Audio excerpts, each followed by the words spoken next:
Voter registration is still ongoing, so if you haven't signed up yet, this is still a good time to do it and get ready to vote. On the news this hour, Governor Fubara inspects new assembly complex to present 2026 budget there. Ogoni stakeholders demand audit of high prep water project. Southeast reps urge President Tinubu to consider pardon for IPOB leader Nnamdi Kanu.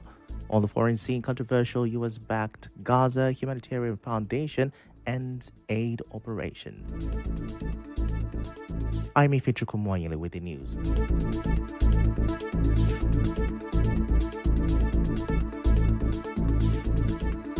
River State Governor Siminalayi Fubara says the 2026 appropriation bill will be presented at the new River State House of Assembly complex currently under construction by his administration. Governor Fubara gave the assurance on Monday after inspecting the ongoing work at the site.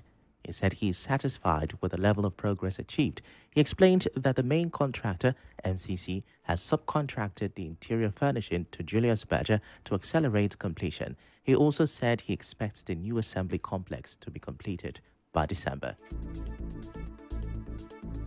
So I came here today to see for myself what is going on and the extent of work. I feel very impressed with what I've seen. I strongly believe that before the end of December, this particular place should be set. Maybe by the time we'll be presenting our budget for 2026, we'll do it in the main Halo chambers with the way and the manner that is required of us to do it. Governor Fubara also said he will ensure lawmakers vacate their residential quarters and begin full legislative activities at the new facility.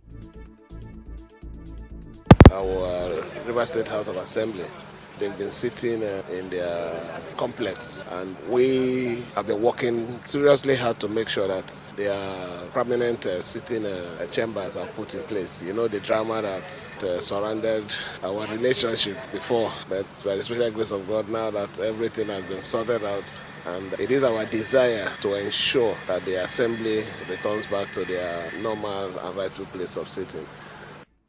Well, recall that in December 2023, at the peak of the political crisis in River State, the State House of Assembly complex was demolished. This came about 2 months after a fire outbreak at one section of the building, following an impeachment attempt on Governor Siminalayi Fubara by lawmakers loyal to the FCT Minister Nyesom Wike. In June 2024, the River State Executive Council, presided over by Governor Fubara, approved 19.6 billion naira for the reconstruction of the assembly complex. Well, moving on now, stakeholders from Ogoni are calling for an urgent audit of all water projects carried out by the Hydrocarbon Pollution Remediation Project, HYPREP, in the area. The calls are coming after a HYPREP water tank fell down in Iwubu Eleme local government area last weekend. Nearly 3 weeks ago, a water tank collapsed in Gwara community, Kana local government area. The Community Development Committee chairman of Gwara community, Stephen Nebara, says his community now feels cleared of blame. Debara tells correspondent to Bioruware that this recent development shows that bad and weak materials were used to build the HYPREP water tank in their area. He said HYPREP must quickly check and inspect all the water projects they have done in Ogoni land. It is a vindication of our position previously when the similar incident occurred in Gwara. I think what HYPREP needs now is a complete overhaul of their entire programs regarding water projects in Ogoni land. Like I said, it's a difficult moment for them. I'd like to advise that they empty the entire tanks across Ogoni land, seal it up, and then do a comprehensive overhaul of the entire process to see if it will be replaced or it will stand the test of time. The Gwara CDC chairman also complained that 3 weeks after the water tank fell, the HYPREP investigation team has still not told the community anything about their findings. But we've not also seen any further concrete steps apart from coming to clear those debris from the site. We had hoped that they will continue from there. It is only the removal of those debris we have seen. Independent audits that was set up by HYPREP, we are not aware as a community if they have visited the site. We would have hoped that our inputs, our contributions will be required in the investigation work. Meanwhile, an environmental rights activist from the area, Fineface Dunamene, says the repeated failing I beg your pardon, the repeated falling of the high prep water tanks has raised serious questions about the agency's cleanup work. What is happening in High Prep today with the collapse of the water project is a clear indication that what they are doing is not what they are supposed to do, and that competence is not coming to play, and quality is not coming to play, and the people are not also using the people's money the way they are supposed to use it. Now they are being exposed by the collapsing of the water project, because this is something we are seeing physically, and then we are seeing that it is collapsing. How much more being able to clean hydrocarbon from the soils? Before I was born into Rivers State, I came and met some water project and water tanks standing. They are still standing till today. Dr. Dunamene added that the Minister of Environment and the project coordinator of HYPREP should step aside so that a proper and thorough investigation can be done, because people are now losing confidence even though the project is funded with public money. Carry out a review of the entire IFREP project, ensure that they decommission all the standing projects, especially all the standing water tanks, because they are just waiting to collapse. And I think the Minister of Environment should resign at this point in time for mismanaging Ogoni people's money and the money that was meant for the cleanup. And the project coordinator, I think it will not be out of place if we say that it should be redeployed from HYPREP, because there's someone precise over a process. The first water project you commission after 3 days collapse, and then a second one collapse again. It means a third and fourth and fifth one is still going to collapse with time. But HYPREP is pushing back against these claims. The public relations officer of HYPREP, Enwalare Mbawigo, has clarified that the water tank in Ebu community did not collapse, but rather it ruptured. Now let's shift from Ogoni land to Ikwere local government area, where farmers say herders keep letting their cattle eat crops on their farms, destroying their work and making it hard for them to survive. Some farmers told our correspondent that when they try to stop the herders threaten them with violence. The farmers warn that if nothing is done, many, especially women, may have to leave farming business because they are not getting anything from their work. Nigerian governments, River State governments, even our local government, people should come to our aid. Women are crying every day by day because of the way Nama are eating our cassava. It's getting out of hand. We have done a peaceful protest. The other day, I and my mates went to uproot our cassava. We saw one of our mates. She fainted in her farm because of the way she saw her farm. The worst part of it is that they will even do an uproot to feed their cow. By January next year, I don't think women will be proud to enter farm because they are doing the farm, they are not receiving any joy. Work where will they work? When we work finish, we no go fit uproot one. Before you know, Nama don't go there and scatter my house. 5 plot of land where I work last year. Before I go day before yesterday, Nama don't scatter. However, the local government says it is not folding its arms. The chairman of Ikwere, Charles Wobodo, tells correspondent Mekotoka that he's talking with leaders of the Mieti Ala Cattle Breeders Association and other important people to find a solution. He says the committee is checking the situation and its advice will guide what will happen next. We are waiting for the committee now to give up their report. We'll get a report from that in next week. Then we'll take further action on that. Like I have announced earlier before, that for any reason, they must stop or they must control themselves. If they don't control themselves, then the local government will take a decision on what to do about it. We have to inform their leadership that we don't want that to know where they graze on people's farms.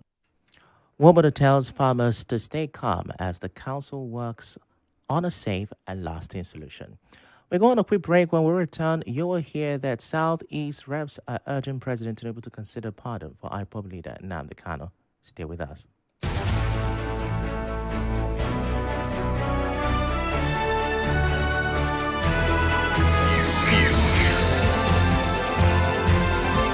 This is the news on 92.3 Nigeria Info.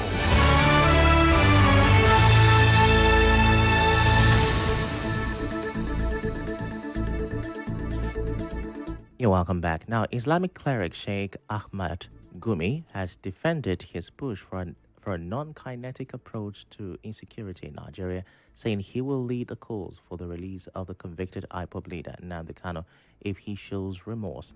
Kanu was convicted of 7 counts of terrorism by the Federal High Court in Abuja.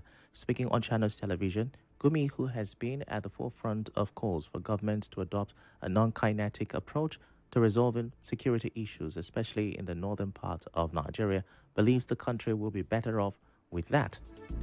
Now, the Southeast Caucus of the House of Representatives has urged President Bola Tinubu to consider a pardon for the convicted leader of the indigenous people of Biafra, Nnamdi Kanu. They said releasing Kanu through pardon will allow talks between the federal government, elected leaders, and community stakeholders, leading to long-term peace. The lawmakers, in a statement on Monday, after a meeting, said Nigeria has used presidential mercy in the past to settle big problems and unite the country. The National Assembly members say the continued detention of Kanu contributed significantly to tension and agitation in the Southeast region. And now on the national front, governors in the Southwest are pushing a fresh demand. Southwest governors have again asked the federal government to allow states to create their own police. They say this will help fight the serious security problems facing the Southwest and the whole country. The governors met on Monday in Ibadan, Oyo State. Those present included the chairman of the forum and Lagos State Governor Babajide Sanwo-Olu, Ogun State Governor Dapo Abiodun, Ondo State Governor Lucky Aiyedatiwa, Ekiti State Governor Biodu Oyebanji, and the host, Oyo State Governor Seyi Makinde. At the meeting, the governors agreed to set up a Southwest Security Fund to help fight kidnapping, banditry, illegal mining, and people entering the region without proper checks. And to a diplomatic twist, the UK government has rejected the federal government's request to transfer the former Deputy Senate President Ike Ekweremadu to serve the remainder of his prison term in Nigeria. Ekweremadu is currently serving a prison sentence in the UK for organ trafficking. He was convicted in March 2023 and sentenced to 9 years and 8 months for conspiring to exploit a young man's kidney. Earlier in November, President Bola Tinubu sent a high-level delegation to London to discuss Ekweremadu's case and explore the possibility of him serving the remainder of his prison term in Nigeria. However, the UK Guardian, quoting an unnamed official of the Ministry of Justice, reported that the Nigerian government's request was rejected.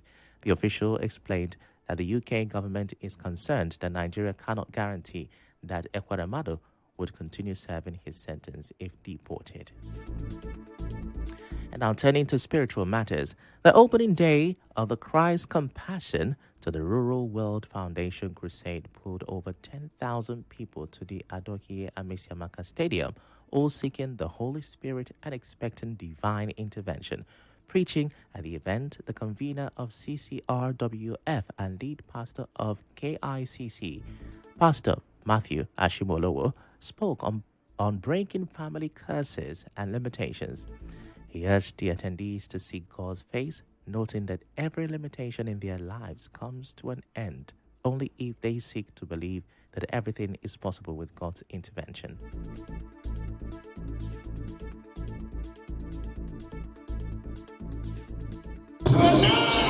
Of this man, I came to let you know. I want tell you, sir. You don't